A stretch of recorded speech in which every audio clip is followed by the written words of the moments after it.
Les forces russes sont donc déployées en Crimée où au fil des heures, elles augmentent leurs effectifs. Selon notre envoyé spécial Johan Baudin, aujourd'hui, toute la province serait, la quasi-totalité en tout cas de la province serait aux mains des forces russes. Moscou qui a toutefois démenti ce soir vouloir attaquer les forces ukrainiennes. Le Premier ministre ukrainien, lui de son côté, affirme que son pays ne cédera jamais la Crimée.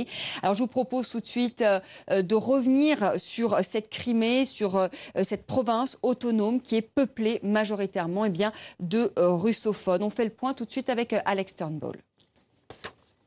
Un festival national pour célébrer 300 ans d'union. Nous sommes en 1954 et pour marquer l'anniversaire du rattachement de l'Ukraine à l'Empire russe, Nikita Khrouchtchev fait un geste. Le patron du Kremlin offre à son voisin la Crimée, jusqu'alors partie intégrante de la Russie soviétique. Mais 40 ans plus tard, avec la chute de l'URSS, le cadeau, pour Moscou, se révèle empoisonné. La Russie refuse de laisser l'Ukraine quitter son giron. Et en mai 92, le Parlement à Moscou annule la cession du petit territoire à l'Ukraine, désormais indépendante, avant finalement d'accepter l'autorité de Kiev sur une Crimée autonome. Mais cette concession a un prix. En 1997, les deux pays s'accordent à donner à Sébastopol un statut spécial, un statut qui permet à la Russie d'y maintenir sa base navale. Le bail sera d'ailleurs prolongé en 2010 avec l'accord du président pro-russe Viktor Yanukovych jusqu'en 2042, aux grandes dames de l'opposition ukrainienne. Sur place, si le Parlement de Crimée proclame officiellement son rattachement à l'Ukraine en mai 92, la population est divisée. La majorité russe reste attachée à Moscou. Et si elle doit sa situation économique à la modernisation récente de l'Ukraine, le retour des Tatars a nourri les tensions communautaires. Persécutés et déportés en masse à la fin des années 30, ils sont revenus à l'indépendance du pays en 1991, mais accusent toujours leurs voisins russophones d'avoir volé leur logement et leur travail. Aujourd'hui, la crise ravive ces divisions historiques et la question d'une partition de l'Ukraine est à nouveau évoquée. Par ailleurs, dans l'est du pays, à Donetsk, cette fois, près de 300 manifestants pro-russes ont pris ce lundi d'assaut l'administration régionale. Donetsk, je vous le rappelle, est le fief du président déchu Viktor Yanukovych. Pendant ce temps, diplomatie tous azimuts, avec une réunion d'urgence des ministres des Affaires étrangères des 28 pays membres de l'Union européenne, réunion qui s'est terminée il y a quelques minutes. L'Union européenne qui demande aux forces russes de se retirer de Crimée et d'entamer un dialogue avec avec l'Ukraine. Je vous propose ensuite d'écouter Catherine Ashton. Elle a donné une conférence de presse tout à l'heure, la chef de la diplomatie européenne. En l'absence de mesures de désescalade de la part de la Russie, l'Union européenne décidera des conséquences que cela implique dans les relations entre l'Union européenne et la Russie. Nous avons parlé de la possibilité de suspendre les relations bilatérales en matière de visa et nous envisagerons des mesures ciblées. Katalin Landaberu, bonsoir. Katalin, en direct de Bruxelles. Vous avez suivi donc pour nous cette réunion des 28 consacrée à la crise ukrainienne. Qu'est-ce qui est ressorti, Katalin, de cette réunion ? Écoutez, en gros, Vanessa, l'Union européenne suspend à nouveau sa décision à l'évolution de la situation dans les prochains jours. Alors, un sommet de chefs d'État devrait se tenir à Bruxelles ce jeudi. Si d'ici là, la situation ne s'est pas améliorée, s'il n'y a pas eu de désescalade, comme l'a évoqué Catherine Ashton tout à l'heure, les 28 adopteront alors une série de mesures à l'encontre de la Russie. La première, comme l'a dit Catherine Ashton, visera à suspendre les négociations menées avec Moscou sur la libéralisation des visas. D'autres négociations de type économique pourrait également être suspendu. Alors de son côté, Laurent Fabius a aussi évoqué des mesures ciblées, des mesures qui viseraient les avoirs de certains hauts responsables russes, à l'instar évidemment de ce qui a été évoqué hier par Washington. Alors je dirais qu'on n'en est pas là, loin de là.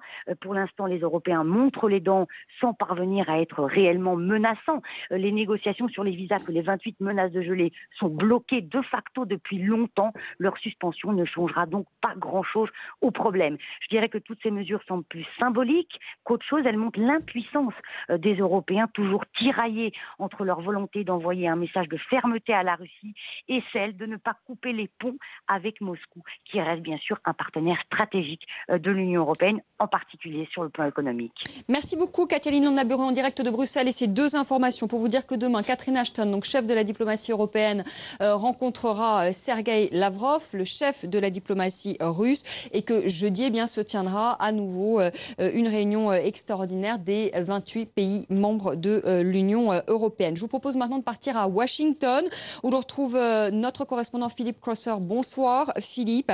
Quelle est aujourd'hui la stratégie du président américain Barack Obama dans cette crise ukrainienne ?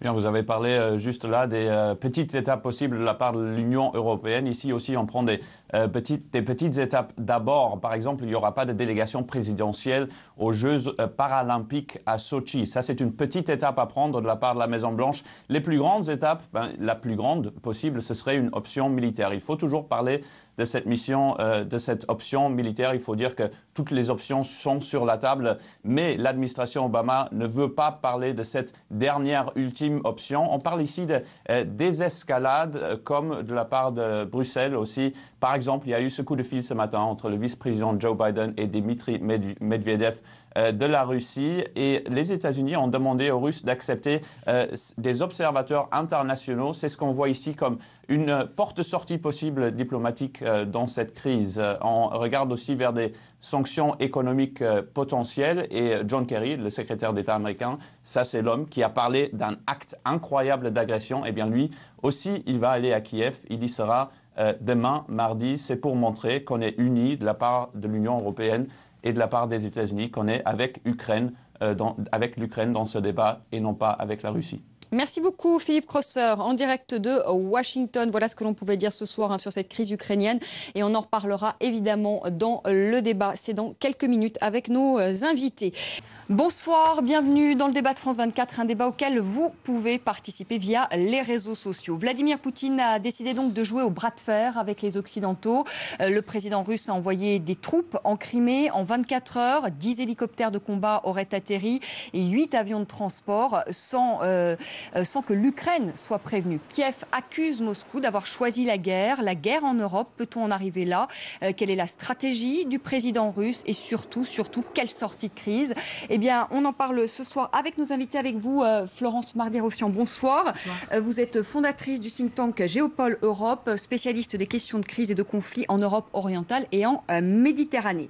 David Tortré, bonsoir. Vous êtes chercheur au Centre de recherche Europe-Eurasie à l'INALCO, fondateur de russiegéopolitique.org et auteur de Géopolitique de la Russie, et c'est aux éditions de l'Harmattan. Pascal Boniface, bonsoir. Directeur de l'IRIS, l'Institut des Relations Internationales et Stratégiques, et auteur d'un ouvrage qui vient tout juste de sortir, La France malade du conflit israélo-palestinien, et c'est aux éditions Salvator. Anton Koslov, bonsoir. Vous êtes journaliste et professeur à l'École américaine supérieure de Paris. Alors avant de commencer ce débat, on va tout de suite écouter, si vous le voulez bien, ces réactions européennes à ce déploiement en force des troupes russes en Crimée, réactions qui ont été recueillies ce lundi. Il faut respecter les lois internationales, l'intégrité des territoires. S'installer dans un pays contrairement au droit international, c'est violer la loi internationale. Ce n'est pas une façon de gérer les affaires internationales au XXIe siècle. Ce n'est pas une façon acceptable de se conduire. Il est donc important qu'il y ait des conséquences et un prix à payer pour la Russie.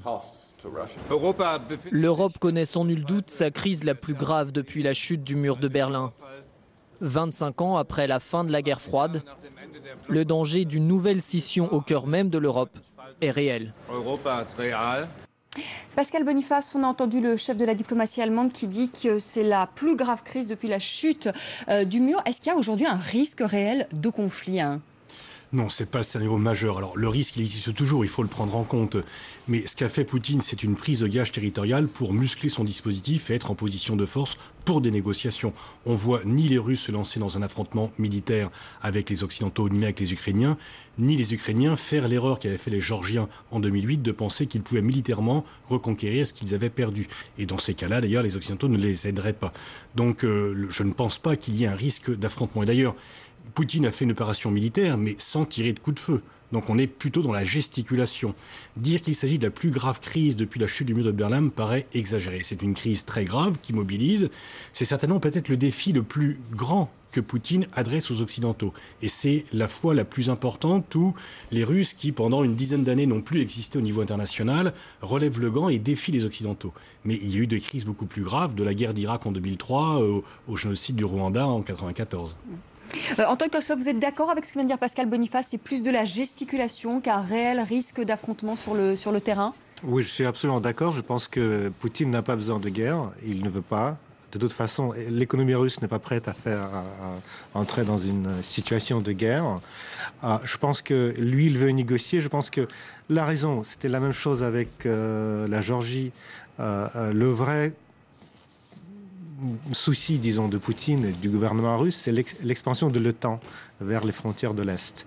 Et avec la situation en Kiev, qui dure depuis quelques mois déjà, et surtout avec la chute de Yanukovych et ensuite la prise du pouvoir par les nationalistes ukrainiens, cette situation est devenue, la situation de l'expansion de l'OTAN est devenue réelle.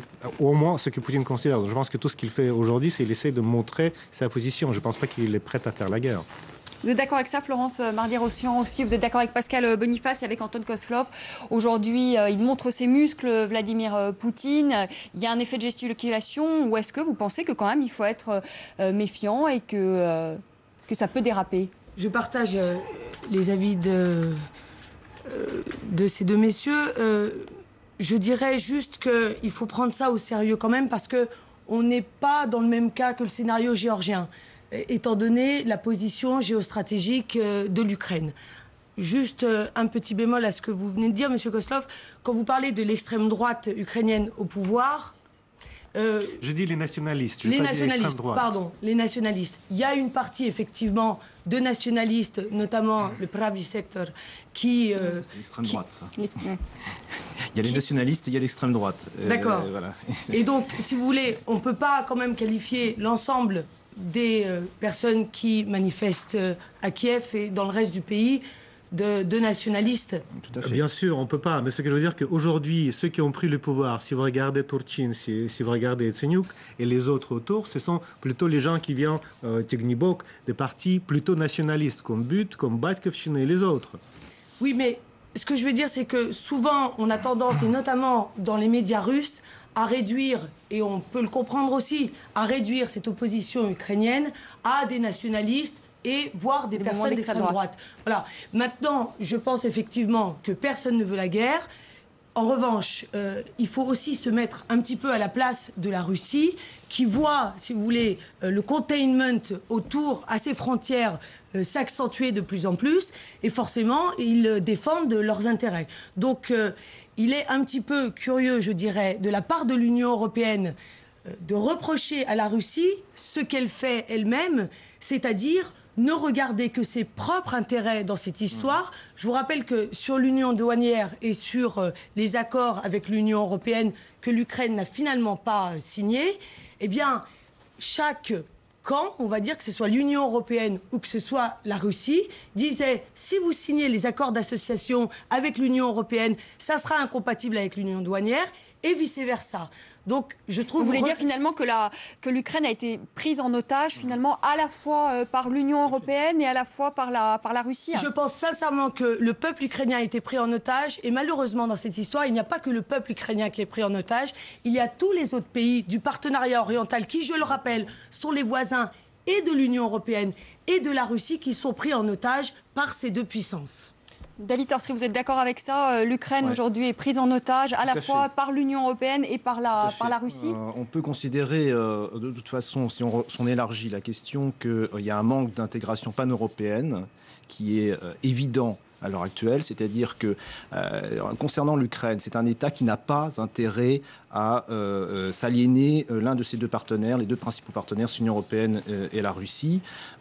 Et donc, la proposition de l'Union européenne de partenariat oriental et d'un accord d'association étroit, il se faisait aux dépens de la Russie. Pour la Russie, c'était l'isolation quasi complète sur le continent européen. c'est pas acceptable du point de vue russe.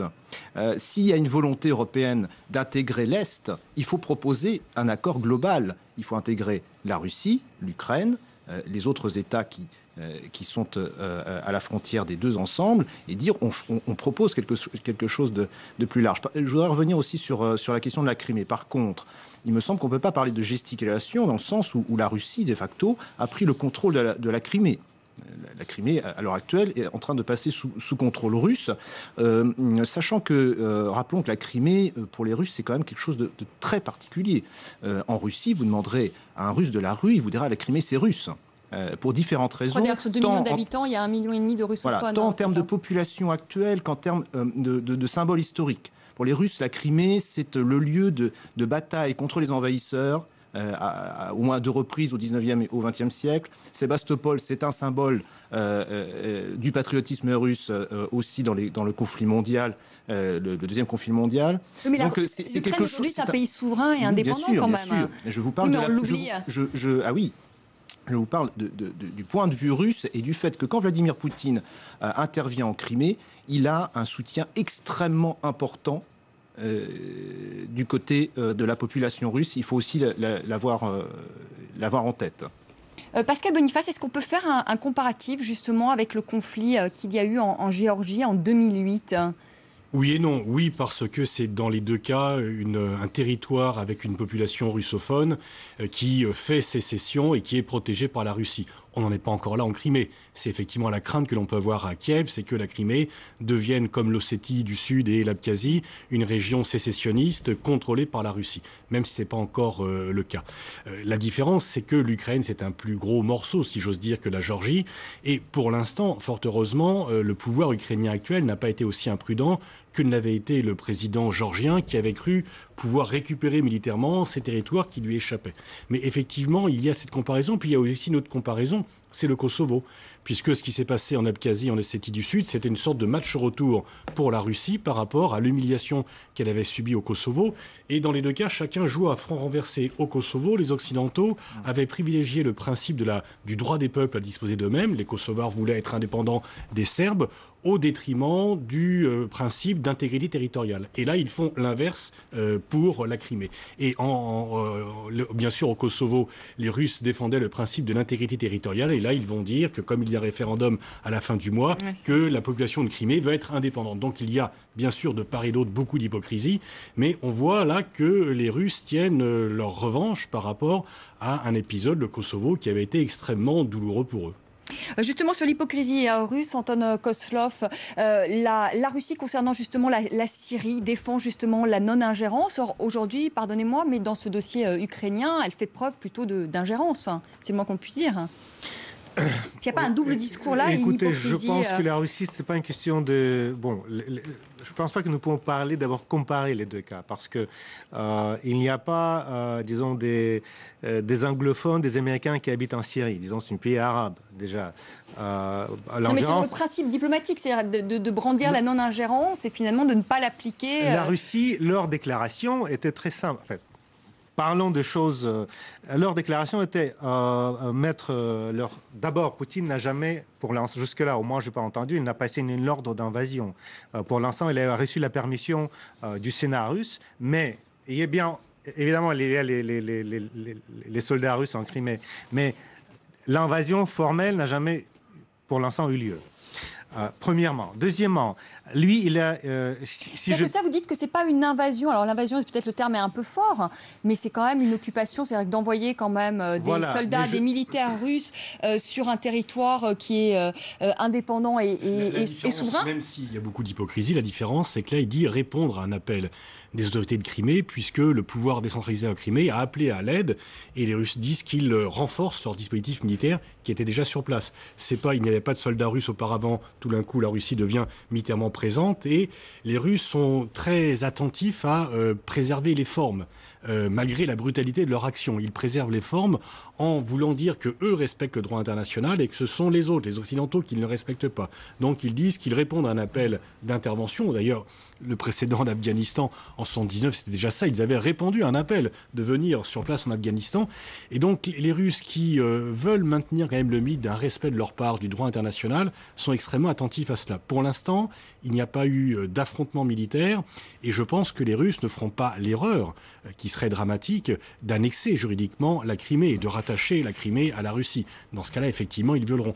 Donc ils vont se réfugier derrière une sorte de subterfuge assez intelligent de dire il y a un référendum au mois de mars et le peuple de Crimée, dans sa autodétermination, va décider de réclamer la plus grande autonomie possible qui est contre l'expression populaire, etc., etc. Donc voilà un peu ce que l'on peut attendre de leur part. Oui, mais Pascal Boniface, justement, sur l'hypocrisie de la Russie, par exemple sur le dossier syrien qui dit il ne faut pas s'ingérer dans les affaires intérieures de la Syrie, il faut respecter la souveraineté de la Syrie. Aujourd'hui, elle ne l'applique pas, ce pays ne l'applique pas à l'Ukraine. On peut le dire. Dans les faits, elle ne l'applique pas parce qu'elle renforce son dispositif militaire sans que ça soit demandé par Kiev. Et effectivement, là, c'est une fiction de dire qu'il y a des autorités régionales en Crimée qui peuvent appeler à cela parce que la vraie souveraineté, elle est dans la capitale, elle n'est pas dans la région. Il y a quand même une différence. C'est pas une décentralisation. Mais effectivement, par rapport à ce principe-là, l'envoi supplémentaire de troupes russes n'a pas été demandé par Kiev. C'est le moins que l'on puisse dire.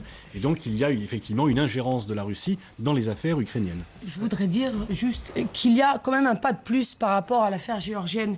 C'est-à-dire que les Russes avaient dit à l'époque qu'ils avaient répondu à une attaque de Mikhail Saakashvili sur la capitale sud-ossète, Trinvali.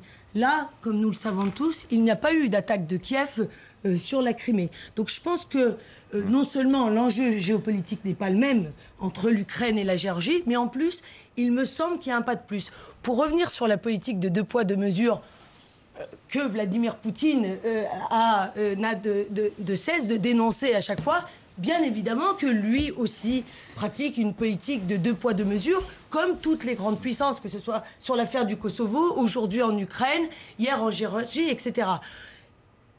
Pour moi, la question qui réside, ayant travaillé pour les institutions de l'Union européenne, ne travaillant pas pour la Russie, mais pour l'Union européenne, ce qui me chagrine, c'est que l'Union européenne a les mêmes méthodes que les pays qu'elle dénonce comme la Russie. Alors bien sûr, on ne le fait pas de la même manière. Comme ça, elle a les mêmes méthodes. Parce que la politique l'Union européenne, on n'envoie pas quand même des troupes dans des régions... j'ai bien dit une façon différente. On fait la guerre en Irak en 2003. Oui, alors d'abord, je pense que c'est quand même l'événement géopolitique majeur de ces dernières années. Je pense que c'est ça qui a changé la donne. Il ne faudrait pas l'oublier. Et si vous regardez Russia Today... lorsque John Kerry a fait sa déclaration en disant « mais ce n'est pas des manières d'envahir un pays contre la volonté ». Mais rappelons-nous de ce qui s'est passé en 2003. Donc vous voyez, la politique de 2 poids, 2 mesures, elle est quand même de partout. Et ce qui est chagrin de la part de l'Union européenne, c'est que vu les valeurs qu'on promeut et dont on se réclame, je trouve qu'on est vraiment en décalage par rapport à nos valeurs et en fonction de nos actes. Et puis il faut revenir sur le cas ukrainien, parce que il faut revenir un petit peu en arrière. Pourquoi cette crise ? La crise, elle a commencé quand Viktor Yanukovych a refusé de signer l'accord d'association avec l'Union européenne. Donc pendant plusieurs années, Viktor Yanukovych était l'interlocuteur privilégié de l'Union européenne pour signer cet accord. C'était le président en exercice qui a été élu démocratiquement, par ailleurs, en 2010, alors qu'il était dans l'opposition. Ce que vous me dites là, c'est que c'est totalement illégitime finalement ce qui s'est passé là à Kiev. Parce que vous dites que ça a été un président qui a été élu. Il a été renversé. Il a été renversé. Alors, le principe de la révolution, c'est de ne pas respecter les formes légales de l'évolution. Rappelons quand même, pour finir quand même. On a un processus éventuellement révolutionnaire qui se met en place à Kiev. Mais le problème, c'est que les Occidentaux qui ont dialogué avec M. Yanukovych jusque-là, à partir du moment où il refuse, ce qui était son droit souverain, on peut considérer que c'était une erreur, c'était son droit souverain. À partir de ce moment, ils ont un soutien extrêmement fort, et même, je dirais, une ingérence, puisque ce sont des ingérences fortes. Il faut voir que pratiquement tous les jours, on avait un responsable américain, puis un responsable européen qui se relayait et qui disait, écoutez, il faut que les manifestants soient entendus. Par ailleurs, on parlait systématiquement de manifestants pacifiques, alors qu'il y avait une partie qui ne l'était évidemment pas. Et évidemment, quand le président quitte le pouvoir, ne quitte pas le pouvoir, d'ailleurs, est renversé, on s'empresse de dire, écoutez, maintenant, ça n'est plus le président de l'Ukraine. Les formes n'ont été absolument pas respectées de la part des Occidentaux. Il y a une véritable ingérence. qui n'était pas une ingérence militaire, mais une ingérence politique et diplomatique évidente.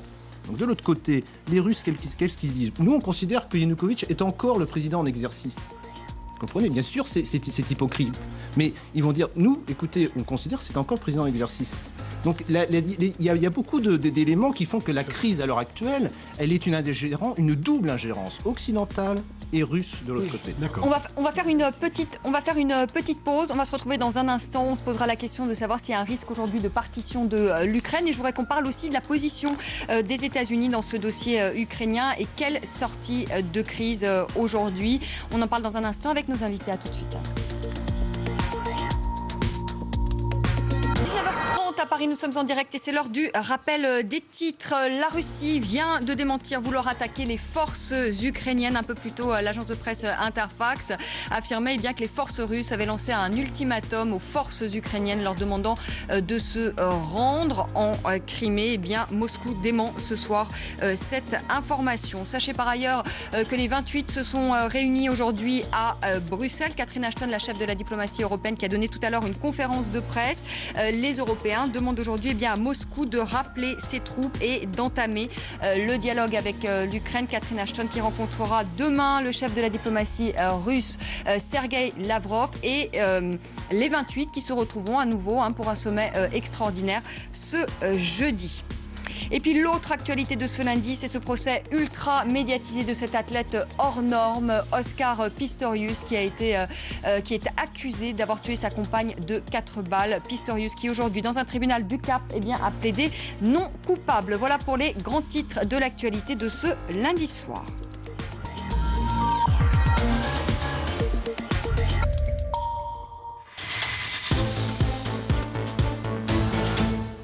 La seconde partie de notre débat consacrée ce soir à la crise en Ukraine. Le Parlement russe a donné samedi, vous le savez, son feu vert à une intervention armée en Ukraine. Les forces russes se sont déployées en Crimée. Moscou a déclaré la guerre à l'Ukraine. C'est ce qu'a dit tout à l'heure l'ambassadeur ukrainien en France. Je vous propose tout de suite de l'écouter. La Russie a déclaré la guerre à l'Ukraine.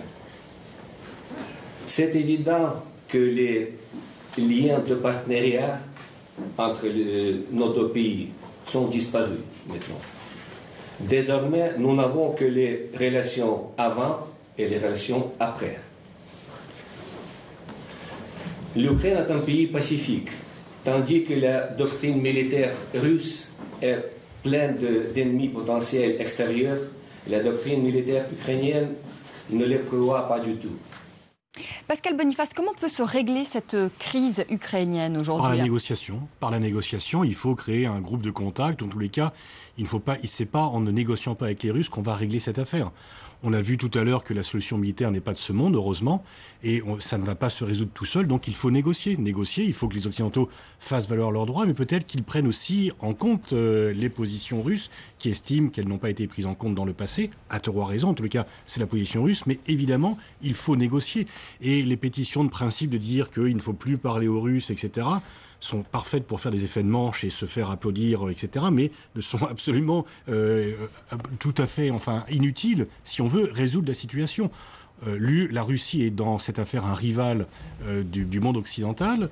On parle de mentalité de guerre froide, mais elle est peut-être aussi encore chez certains responsables aux États-Unis, parce que c'est vrai que l'expansion de l'OTAN, alors qu'on ne voit plus trop à quoi ça sert, le fait de faire un système de défense antimissile dont les Russes ont répété qu'ils ne voulaient pas, qu'ils le visaient comme agressif, dont Obama lui-même a dit lors de sa première élection qu'il voulait s'en débarrasser parce que c'est un système coûteux, fait pour une menace inexistante, mais qui, sous la pression du complexe militaro-industriel, l'a réintroduite. Bon, peut-être tout ça aussi, il faut le voir.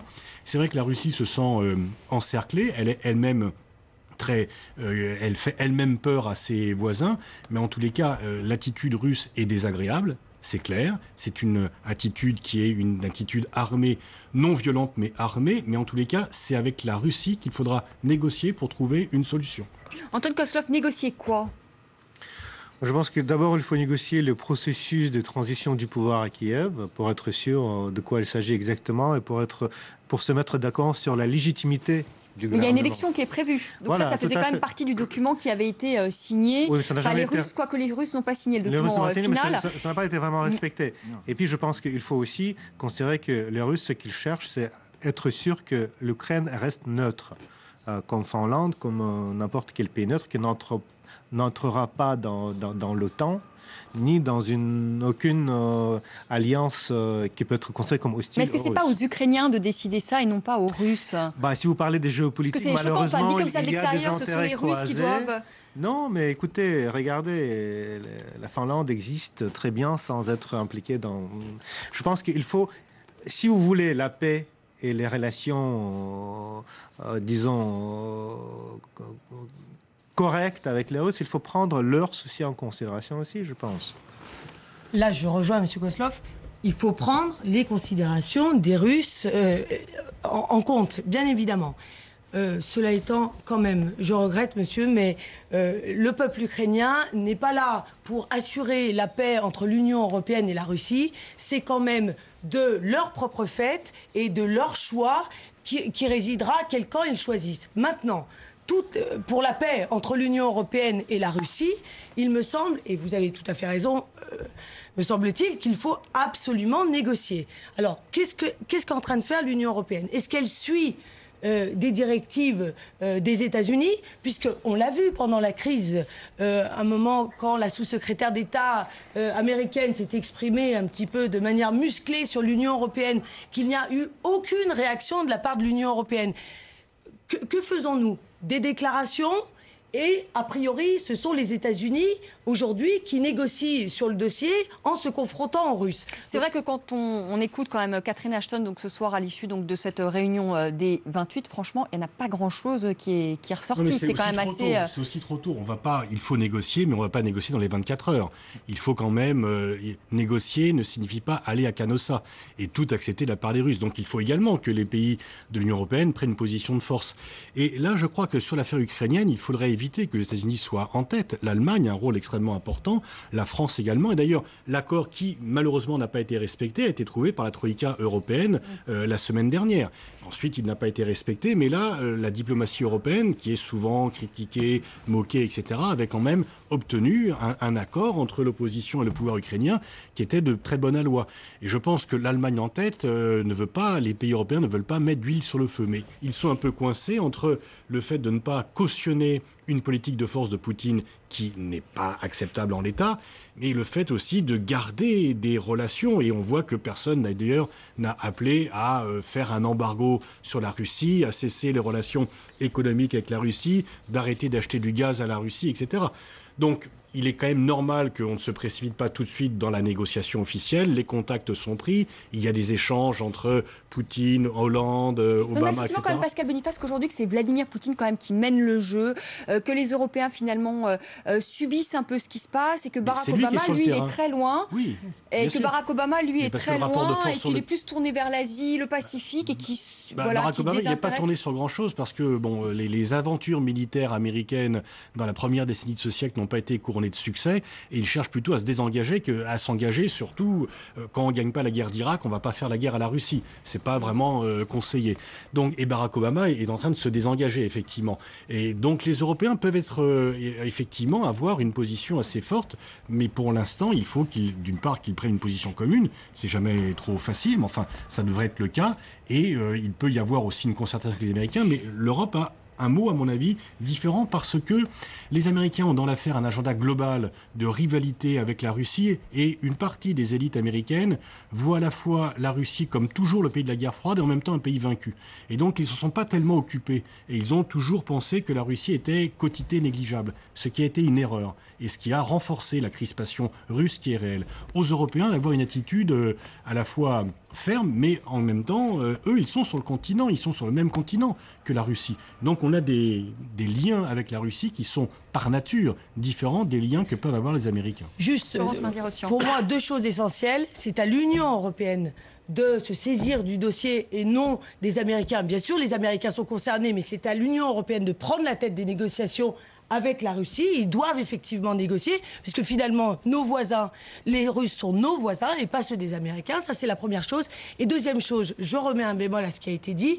Sergueï Lavrov a dit aujourd'hui, nous, ce qu'on veut, c'est qu'il y a une intégration au niveau de l'Eurasie. D'accord ? Donc, en fait, il fait référence à cette fameuse Union eurasiatique qui devrait naître en 2015, en tout cas selon les plans de Vladimir Poutine. Mais je regrette, c'est le peuple ukrainien qui est voisin de l'Union européenne et voisin de la Russie qui a le droit de faire son choix. Je n'ai pas dit que le pauvre a été pris en otage par l'Union européenne et la Russie pour choisir un camp. Je pense que c'est très mauvais et qu'on est tombé dans un piège ou alors qu'on s'est laissé faire par d'autres puissances qui ont imposé leur donne.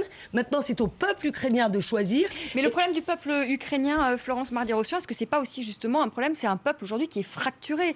C'est-à-dire que c'est un pays finalement qui est divisé, qui est en partie qui est russophone, tourné vers la Russie, et l'autre partie qui est plutôt tournée vers l'Europe. Donc vous dites il faut faire un choix. Oui, il faut faire un choix, mais comment faire un choix alors, lorsque je vais vous dire, le pays est lui-même divisé, hein. Vous savez, il y a beaucoup de peuples qui sont divisés. Et je pense que le peuple français l'est, par exemple. Alors pas autant... Mais peut-être pas de la même façon. Mais je suis bien d'accord.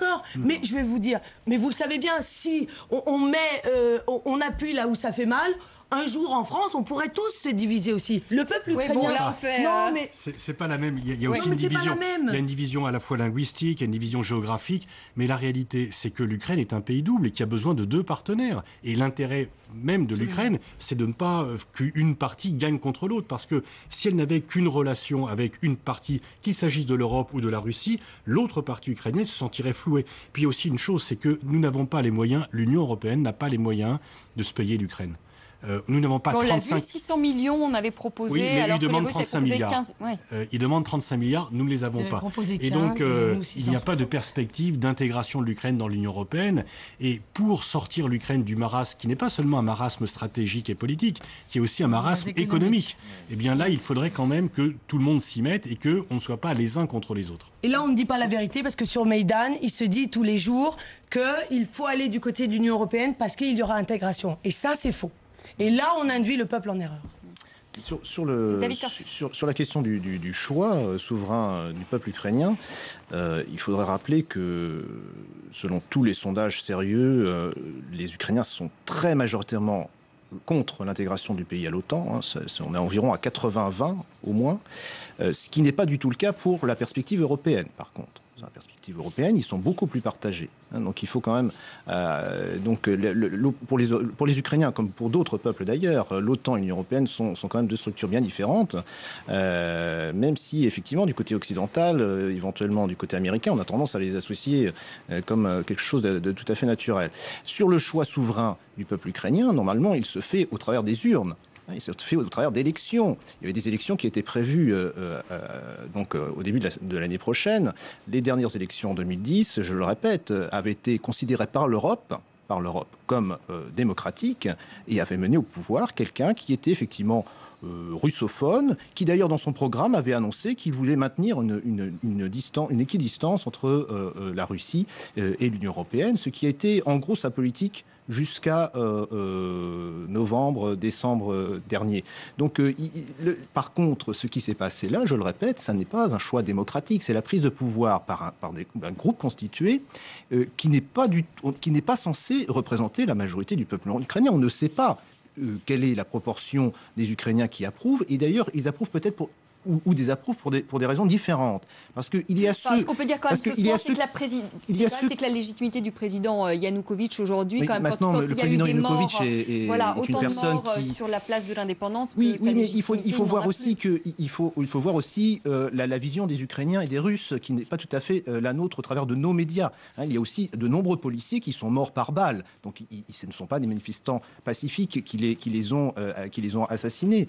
Donc, il faut aussi voir tout ça, et il faut quand même répéter que la division est très forte entre les Ukrainiens, et que si beaucoup se sont réjouis de la chute du président parce que c'était une clique corrompue, d'autres aussi voient dans le nouveau pouvoir l'expression du nationalisme de l'Ouest de l'Ukraine, qui est absolument inacceptable pour l'Est de l'Ukraine.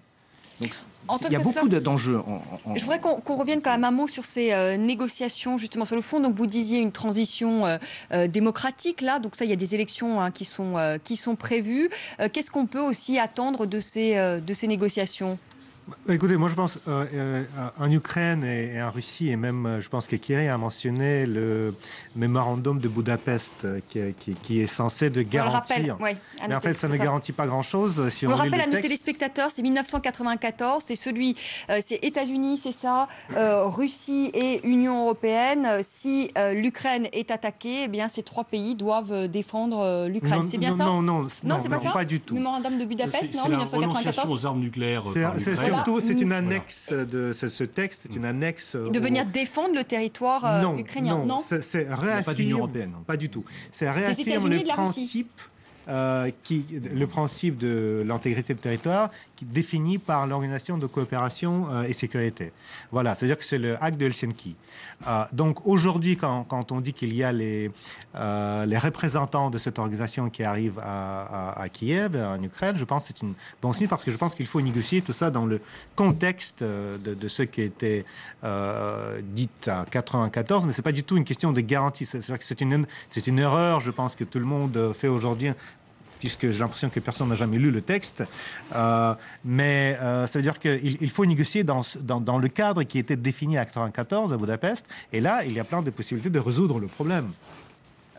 Pascal Boniface, justement sur les négociations, qu'est-ce qu'on peut attendre ? Parce que le pouvoir ukrainien, en tout cas le nouveau pouvoir ukrainien, a peut-être commis une erreur, il faut peut-être le dire, c'est justement en abandonnant donc la langue russe, qui était quand même la deuxième langue officielle du pays. Qu'est-ce qu'il faudrait faire aujourd'hui pour pouvoir justement trouver un compromis avec les Russes ? Qu'est-ce qui serait acceptable aujourd'hui pour les Russes ? C'est sûr que les Ukrainiens ont droit à la souveraineté, c'est à eux de se déclarer, de s'autodéterminer. Mais on voit bien dans toutes les difficultés, dès qu'un camp essaye d'imposer sa loi et de faire une loi unique, du style on supprime la langue russe, ce qui est pour tous les Ukrainiens qui parlent russe une menace, parce qu'ils peuvent se dire, si on commence comme cela le deuxième jour de la révolution, qu'est-ce qui va se passer dans 3 mois ? Donc c'était un geste qui était plus que maladroit, c'était un cadeau fait à Poutine. Le fait de vouloir supprimer la langue russe a été un cadeau fait à Poutine. Donc au final, l'issue de la crise, c'est que l'Ukraine, pour vivre bien, soit sous une double, soit libre d'avoir des contacts, et ce n'est pas alors si elle est tournée uniquement vers l'Union européenne ou tournée uniquement vers la Russie, qu'elle pourra se développer, s'épanouir. Il faut reconnaître cette double identité de l'Ukraine, et que au sein même de l'Ukraine, parce que les responsabilités premières sont quand même ukrainiennes. Ce pays, quand même, a été géré en dépit du bon sens pendant 20 ans. Et les différents pouvoirs qui se sont succédés ont été tout à fait capables de permettre à certains oligarques de s'enrichir, ont été tout à fait incapables d'établir un état de droit et de faire permettre à la population de bénéficier de ce développement. Les Ukrainiens ont été spoliés. Et d'ailleurs, une grande partie de l'attachement à l'Europe, c'est plus que l'Union européenne, c'est dans la perspective qu'il y ait des règles de droit, qu'il y ait des règles de transparence, et que finalement, il est assez... curieux de voir, alors qu'il y a une fatigue de l'Europe au sein de l'Union européenne, que l'aspiration européenne en Ukraine, elle n'est pas tellement dans l'idée d'une adhésion, mais de dire que si les règles européennes sur l'économie, sur la transparence, sur le non-enrichissement des élus, etc., peuvent s'appliquer, là, on serait bien. Et donc, ça fait depuis l'indépendance, l'Ukraine n'a pas été bien gérée. Et donc c'est cela. Et s'il y avait une aide économique aujourd'hui de l'Union européenne, par qui serait-elle gérée ? C'est une question. Donc il faut effectivement réouvrir ce chapitre-là, et que les Ukrainiens s'autoterminent par les élections. Mais il faudrait trouver, et ce n'est pas certains oligarques de retour, une fois qu'ils veulent revenir, qui se sont enrichis de façon scandaleuse sur le dos, une fois de plus, du peuple ukrainien, c'est pas parce qu'ils sont anti-Yanukovych qu'ils sont vertueux et transparents. Donc il faut éviter... Depuis quelques jours, on assiste quand même à des dérapages de manichéisme où on oppose à front renversé les bons pour les uns, les méchants pour les autres. Il faut voir quand même que dans cette affaire, les responsabilités ne sont pas uniques. Elles ne sont pas ni uniquement du côté des Russes, ni uniquement, bien sûr, du côté de l'Union européenne et des Occidentaux. Mais que chacun a sa part de responsabilité, notamment par rapport à la mauvaise gestion de l'Ukraine, et les différents pouvoirs ukrainiens qui se sont succédés à Kiev depuis 22 ans en sont les principaux responsables. Florence Mardy-Rossian, est-ce qu'on peut parler aujourd'hui de relent de guerre froide ? Moi, je pense que oui. Je pense que oui, il y a une recomposition des blocs, ou une nouvelle composition des blocs. Je pense que l'affaire syrienne cristallise cette nouvelle polarisation. Je pense que l'Ukraine est une continuation et que si on continue à se comporter de la sorte, eh bien alors on va vraiment entrer pas en guerre ouverte, parce que pour l'instant, il n'est pas question, la Russie ayant... Voilà, exactement. La Russie ayant sa flotte en Crimée, même les Américains, je ne vois pas bien ce qu'on peut faire. Cela étant, voilà, une fois de plus, il me semblait que l'Union européenne véhiculait certaines valeurs, notamment du soft power, qui sont contraires aux pratiques auxquelles on assiste. Mais une chose quand même pour l'Ukraine, il est sûr qu'il faut quand même noter la présence d'un fort nationalisme et de cette extrême droite qui peut faire peur d'ailleurs, et c'est relaté dans certains de nos médias. Et pour le manichéisme dont vous avez parlé, regardons, c'est vrai, les médias occidentaux et faisons la comparaison avec les médias russes. Moi, ça me fait rire quand les médias occidentaux disent « Mais qu'est-ce qu'ils sont manichéens, ces Russes ?» Eh ben, regardez, si vous connaissez bien le sujet, regardez les médias occidentaux et on pourrait dire « Mais qu'est-ce qu'ils sont manichéens, ces Européens ?» Ça prouve tout simplement une chose, c'est qu'on se comporte de la même façon. Dernière chose, pour la légitimité, on parlait de la légitimité du vote et d'une élection. Oui, un président comme Yanukovych a été élu de manière légitime, etc., etc.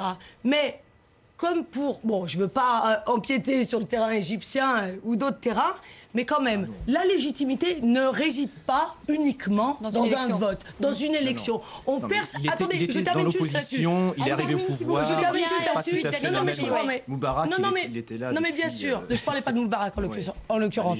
Ce que je veux dire, c'est que à un moment, un président, oui, ou un pouvoir peut devenir illégitime lorsqu'il n'assure plus l'intérêt de son peuple. Et lorsqu'il a fait tirer Yanukovych sur son peuple, vous avez raison, il y a des policiers également qui sont morts, mais les policiers ne sont pas là pour tirer sur les manifestants. Voilà, c'est tout ce que j'ai à dire. Oui. David Tortry, je voudrais revenir sur un sujet sur lequel on n'a pas trop parlé, c'est sur l'éventuelle scission de l'Ukraine. C'est quelque chose qui a été souvent mis en avant. Justement, cette partition de l'Ukraine. C'est une question qu'on peut se poser à l'heure actuelle, sachant que on ne sait pas ce que les Russes veulent imposer derrière cette prise de pouvoir en Crimée. À l'heure actuelle, la situation est extrêmement tendue dans le sud et l'est de l'Ukraine. On a des groupes pro-russes qui tentent de prendre les administrations régionales un petit peu sur le modèle des groupes anti-russes qui ont pris les administrations centrales. Et on peut se poser la question, quelle va être la suite ? Parce qu'ils veulent notamment, l'une des revendications, ce sont des référendums à l'image de ce qui se passe en Crimée. Et là, évidemment, on a la perspective éventuelle, sinon d'un éclatement, du moins d'une fédéralisation très avancée de l'Ukraine. Merci à tous les quatre d'avoir participé à ce débat. Vous restez avec moi. Pascal Boniface, je rappelle son dernier ouvrage, La France, malade du conflit israélo-palestinien. C'est aux éditions Salvatore. Et d'ailleurs, cette information pour vous dire que justement le Premier ministre israélien Benjamin Netanyahou est arrivé à la Maison-Blanche où il rencontrera le président américain Barack Obama. Vous restez avec moi. Karim Yayaoui, bonsoir Karim. Qu'est-ce qui a fait aujourd'hui le buzz sur les réseaux sociaux? C'est évidemment encore la situation en Ukraine et c'est ce bruit de bottes qui résonne à la une de certains médias. Même si nos invités ce soir nous ont dit qu'ils n'y croyaient pas. En tout cas, on évoque tout de même cette hypothèse sur le site et sur la une de Courrier International, la révolution ou la guerre. Mais c'est vrai que c'est plutôt sous la forme d'une question. On ne s'avance pas, mais en tout cas, on publie sur le site de Courrier International cette carte qui est censée symboliser le clivage ethnique et politique. Alors vous parliez il y a quelques instants de scission, mais c'est vrai que cette possibilité reste dans tous les esprits. Vous évoquiez aussi les relents de guerre froide. En tout cas, les médias français ne prennent pas de pincettes. Il y a un spectre d'une seconde guerre froide pour le Figaro. Ici, le site de Direct Matin parle du retour de la guerre froide. C'est un éditorial de Jean-Marie Colombani. Sur le site de Libération, on parle d'une agression à la soviétique pour le Canada. Et le site Sud-Ouest parle aussi d'un parfum de guerre froide. Donc il n'y a pas tellement de doute là-dessus, en tout cas pour les médias français. Et puis, ce dessin qui lui aussi souligne cette résurgence de la guerre froide en quelque sorte avec l'Union soviétique, en tout cas sa stèle, et puis ce bras tout puissant qui sort de terre avec écrit Poutine pour agripper un manifestant ukrainien. En tout cas, ça symbolise tout ça. Et puis, sur le site de France Télévisions.info, on a donné la parole à Vladimir Fedorovski. C'est lui qui a été un petit peu à l'origine, parmi d'autres, de la perestroïka. Et pour lui, finalement, Poutine se conduit en maître du jeu. En quelque sorte, c'est lui qui mène la bataille et c'est lui qui mène le jeu. Alors, il souligne que finalement, on a fait du côté de l'Europe une erreur stratégique originelle, en quelque sorte, lorsqu'on a essayé de tisser des liens avec l'Ukraine. On n'a pas parlé avec Vladimir Poutine et ça, c'est une erreur fondamentale. Il s'arrête aussi sur la perception de Vladimir Poutine en Russie. Alors, on entend souvent qu'il est décrié, qu'on manifeste, mais en réalité, d'après lui, Vladimir Poutine revient en force, notamment au sein des classes les plus populaires. Un certain nombre de sondages le montrent et beaucoup de Russes, eux, imaginent déjà qu'il pourra y avoir une guerre. Alors dans ce face-à-face, l'Europe et plus largement l'Occident semblent ébahis. Alors c'est un petit peu ce qu'explique cet article du site américain Politico. Clairement, du côté de la Russie, on ne craint plus du tout l'Occident. Pourquoi ? D'après l'auteur Ben Judah, en quelque sorte, eh bien, on pense, ou certains pensent du côté de la Russie, que l'Europe n'est que business et que plus personne n'est prêt à se lancer dans une croisade, s'unir derrière en quelque sorte, derrière une cause. Et tous ceux qui crachent au visage de la Russie en expliquant qu'il y a de la corruption, qu'il y a de la mafia, eh bien, cette corruption existe aussi grâce à certains établissements financiers européens, grâce à certaines banques.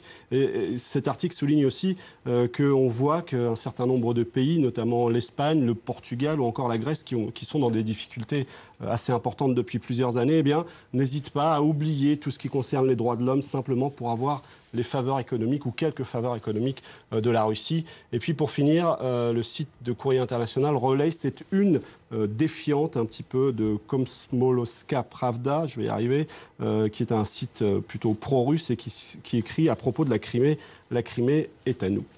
Merci beaucoup Karim, on vous retrouve un peu plus tard pour votre chronique. Merci à tous les quatre d'avoir participé à ce débat. Merci à vous de l'avoir suivi. Je vous retrouve demain à partir de 18h pour 2 heures d'infos en direct de Paris. Tout de suite, le journal. Très belle soirée, à demain. Merci.